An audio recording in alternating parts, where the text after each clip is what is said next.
Assalamu alaikum dear students. I hope you all are fine. Today we learn second semester first month assessment chapter number 16, what is our storage devices. Now, introduction of storage devices.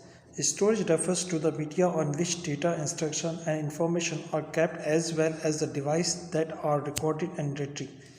Storage वो type of media होता है जिसके अंदर हमारे पास कोई भी instruction या information store की जाए या रिकॉर्ड की जाए for further use. It is important to understand the difference between storage and memory. हमें ये मालूम होना चाहिए कि स्टोरेज और मेमोरी में क्या फ़र्क होता है. Storage is also called the secondary storage, auxiliary storage, permanent storage और मास स्टोरेज. स्टोरेज वो एरिया होता है जहाँ पे चीज़ें परमानेंटली स्टोर की जाएं, जिसको हम लोग secondary storage, auxiliary storage, permanent storage और मास स्टोरेज कहते हैं.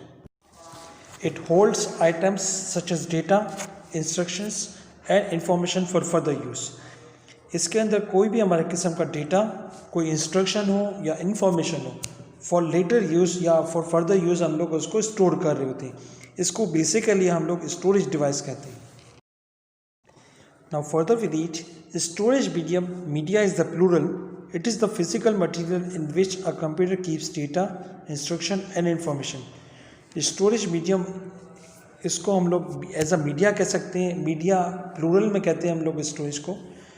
ये वो फिज़िकल मटेरियल है जिसको फिज़िकल या टेंजिबल हम लोग इसको कहते हैं, जिसके अंदर कंप्यूटर का डेटा या इंस्ट्रक्शन या इंफॉर्मेशन स्टोर की जाए. फिज़िकल का मतलब होगा जिसको हम लोग टच कर सकें, वो हमारे पास सब कुछ काउंट होता है फिजिकल के अंदर. A storage device is the computer hardware that records and retrieve item to and from a storage medium. Storage device एक कंप्यूटर की हार्डवेयर होती है, या हम लोग इसको हार्डवेयर में ही काउंट करते हैं because that is called the physical components. Records and retrieve item to and from a storage medium. हम लोग कोई भी डेटा को रिकॉर्ड कर रहे हैं या रिट्रीव करें. रिट्रीव का मतलब होता है कोई भी डेटा को वापस से रीयूज़ करना या देखना. तो या कोई आइटम को हम लोग वापस से देख रहे हैं, कहाँ से? स्टोरेज मीडियम से. इसको हम लोग स्टोरेज डिवाइस कहते हैं. These are the examples of storage devices: floppy disk, hard disk and compact disk. अब हम बात करते हैं functions of the storage memory. Storage device serve as a source of input when they read and a source of output when they write. हमारे पास कोई ना कोई ज़रिया होना चाहिए, सोर्स होना चाहिए इनपुट और आउटपुट का. ये भी हमारे पास स्टोरेज डिवाइसेस के अंदर होता है. Like for example, reading is the process of transferring data, instruction and information from a storage medium into memory. Reading वो प्रोसेस है या वो ट्रांसफरिंग का मेथड है या इंस्ट्रक्शन है जहाँ पे हमारे पास स्टोरेज मीडियम से डेटा ट्रांसफ़र होकर मेमोरी में जा रहा होता है. और राइटिंग क्या होता है हमारे पास? Writing is a process of transferring these items from memory to a storage medium.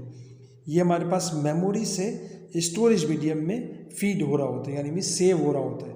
वो बेसिकली रीडिंग में क्या होता है कि हमारे पास कोई भी जो स्टोरेज मेमोरी के अंदर जो चीज़ हमारे पास डेटा पड़ा हुआ है उसको हम लोग रीड कर रहे हैं, तो वो वहाँ से डेटा ट्रांसफ़र होकर मेमोरी में जाएगा. और राइटिंग में क्या होता है हमारे पास? जो चीज़ हमने मेमोरी के अंदर राइट की हुई है वो स्टोर होगा, यानी वो स्टोरेज के अंदर जाएगा. तो this is called the functions of the storage memory. Now we talk about the capacity of storage memory. Capacity is the number of bytes characters a storage medium can hold. Capacity number of bytes या characters होते हैं कि हमारे पास कितने number of bytes या characters एक storage medium के अंदर सेव किए जा सकते हैं. इसको बेसिकली हम लोग मेमोरी कहते हैं. नीचे दिए हुए चार्ट्स के अंदर first is storage term, abbreviation and number of bytes. Number 1 is kilo byte, इसकी एब्रीविएशन है KB. इसके अंदर 1000 किलो बाइट्स स्टोर किए जाते हैं. Second is megabyte, short form is MB, it holds 1 million of bytes. Third is gigabyte, GB, it holds 1 billion of bytes. Fourth is terabyte, TB, 1 trillion bytes, and last is petabyte. It holds 1 quadrillion bytes in the storage memory. This is called the memory, यानी memory वो जगह जहाँ पे वो चीज़ें save की जाएँ वो डेटा स्टोरेज कराएगा, और कितना डेटा सेव किया जा रहा है वो इसको हम लोग मेमोरीज के अंदर काउंट करते हैं। तो ये हमारे पास जो चार्ट नीचे दिए गए, आप सबको ये याद करने होंगे। इसमें से MCQs या ट्रू एंड फॉल्स बन सकते हैं। तो इन सब की एब्रीविएशन, स्टोरेज टर्म और नंबर ऑफ बाइट्स आपको याद करने। Now we moves on to the floppy disk. A typical floppy disk can store up to 1.44 MB of data, approximately 1.4 million of bytes. और टिपिकल फ्लॉपी डिस्क यानी ये floppy disk के अंदर हमारे पास 1.44 MB store किया जाता है data.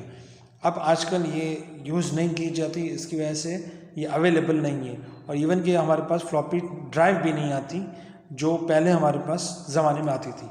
Now we moves on to the hard disk. A typical hard disk stores 30 GB of data, approximately 30 billions of bytes. Hard disk के अंदर मिनिमम 30 GB हमारे पास डेटा अवेलेबल होता था, बट ये भी हमारे पास आजकल ये अवेलेबल नहीं होती हार्ड डिस्क। हमारे पास मिनिमम हार्ड डिस्क हमारे पास 80 GB, 160, 320, 500 या 1 टेराबाइट हमारे पास हार्ड डिस्क अवेलेबल है। बट आप लोगों को ये फ्लॉपी डिस्क और हार्ड डिस्क की दोनों की 1.44 MB फ्लॉपी डिस्क और हार्ड डिस्क की मिनिमम टिपिकल आपकी स्टोरेज कैपेसिटी 30 GB आपको याद करनी है, बिकॉज ये आपके एग्ज़ाम्स के अंदर आएंगे।